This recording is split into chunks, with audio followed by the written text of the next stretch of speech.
If you happen to go back and look at some of my really old videos, there's a couple of things you're going to immediately notice. The first one is that the videos just look a lot worse than they do now. But the second thing you're going to notice is that even back then with a C920 webcam, I still had an XLR mic on a boom arm brought over to my face to make sure that my audio sounded good. And that is not by coincidence or by accident. I am a firm believer that audio quality is extremely important. And to me, as long as your video quality is pretty good and your audio quality is really good, people are going to be okay with watching and listening to your content. Audio quality is really important. If you're distant, if you're hollow, if you're echoey, if there's background noise, all that stuff is going to put people off way quicker than your video looking bad, at least in my opinion. And back then, what I used was an XLR mic and a Behringer full mixer. That's what I used back then. I didn't have my Yeti. I didn't have a Snowball. That's what I bought.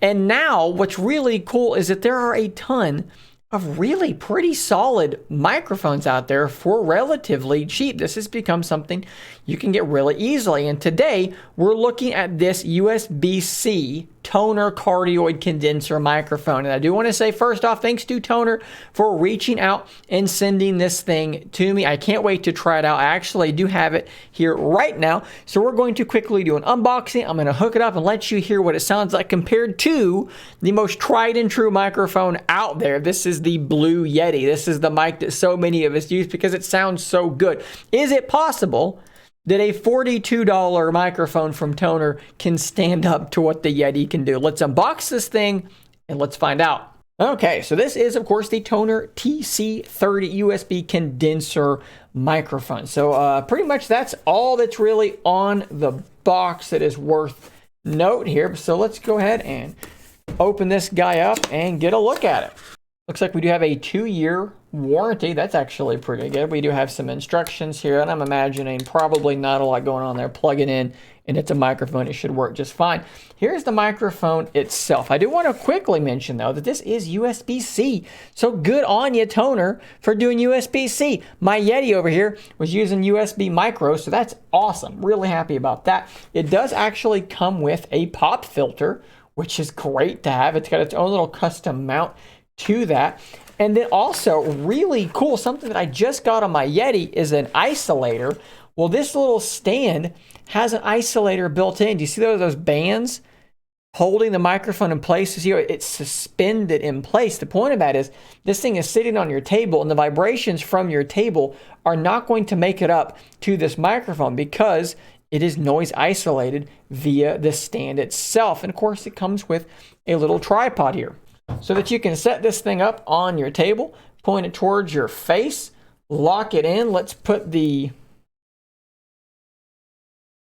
pop filter in, just slides in place, and you're pretty much ready to roll. That's pretty much all there is to it. Now, I do also want to point out that it is possible to use this thing on an arm like what I have on now. You can actually unscrew the legs here, and it is threaded like a typical microphone. So the microphone boom arm, like I have, pretty much any boom arm is going to work just fine on this thing. So now what we need to do is we need to actually hook it up and give it a try. And I need to make sure that the distance here is about the same. So here to here, here to here, that's about the same distance. So let's plug it in and let's see what it sounds like. I'm pretty excited.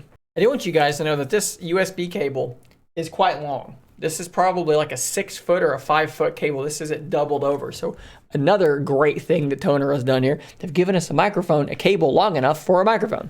Because of course it may be going up an arm and down around to a computer. It might need to travel a good distance. So awesome. Love having a long USB-C cable. All right, and here we are in Windows 11. You can see my microphone, my Yeti is there, and then you can see the TONOR TC30 just popped up already there, ready to go. But we need to actually make that change in OBS itself. So this is currently the Blue Yeti. Let's go ahead and go to my properties for my input. We're going to move this thing over to the TONOR TC30 now. So now we should be using, let me tap it here. Yep, we are now on the TONOR. So let's make sure that the distance here is about the same. Let me know, what do you think about how this thing actually does sound. I'm relatively close to it. This is about the distance that you're going to want to be away from it. How does that sound as we now do switch back over to the Yeti? How does that sound? Is it a big difference? I also want you to pay attention to this as I move my mouse around. Just kind of clunking my mouse back and forth. How audible is that? Now let's go back to the toner and let's do the same thing. How audible is that as well?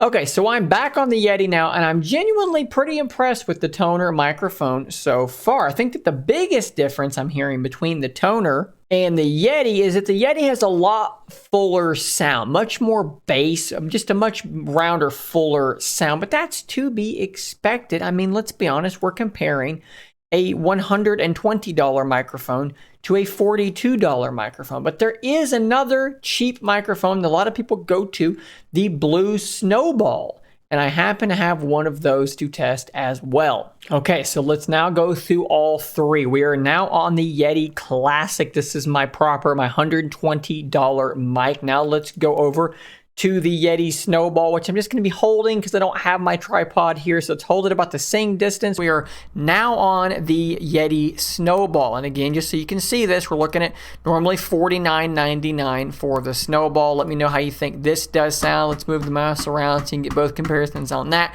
And now let's go back to that toner. How does that now sound comparing all three back to back to back?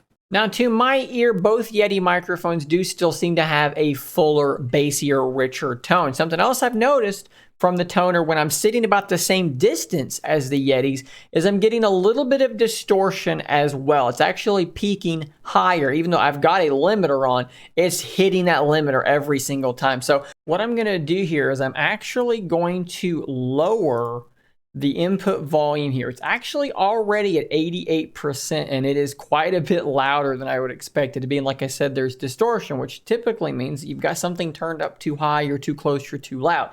So what we're going to do is you're going to drop this input volume down to about 70, right? And now let's see if I move back to it, if I'm going to get better sound now. Now I'm not peaking nearly as high. I'm hitting about the same spot as I was with the Yeti. So I'm really curious now to see how that's going to sound by comparison. We're actually now going to jump up to 75 to see if we can get the volume to be matched. And I think we're going to be pretty close now. And I think the audio quality is going to sound quite a bit better than it did just out of the box. That being said, there are some things I think that the toner mic has in its favor. For one, you've got a pop filter that does come built in right there with it. And it sits there and looks quite nice.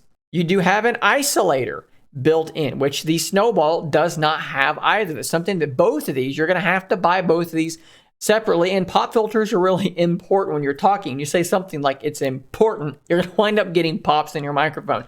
So two big wins there. And then the price only being $42.99, whereas the Snowball is usually $50, plus that shock mount isolator, plus your pop filter. And I think you've still got a pretty decent deal. I don't think that it sounds bad by any stretch of the imagination. And I actually quite like, let me unplug it here so I can move it around a bit better. I actually quite like the way that it looks. I think it looks relatively stylish. And if I compare that to the Snowball, I think it looks, obviously there's tape on my Snowball because there's a very bright light there, but I think it looks way better than the Snowball looks. So if aesthetics is something you're concerned with, having this thing hanging here on your microphone pointed at you all the time, this thing's going to look a ton better, and it's quite a bit smaller as well. So overall, I think it's a little bit of a mixed bag, but I think that there's definitely room for value there. I'm going to have a link down in the description to this product. If you do choose to use it, it should be an affiliate link, so I will get a bit of a kickback on that. Thanks again to Toner for sending it out and allowing me to test your microphone and bring it to my audience. I do appreciate it. Guys, thanks for watching. Stay tuned for more content just like this. And until next time, stay nerdy, my friends.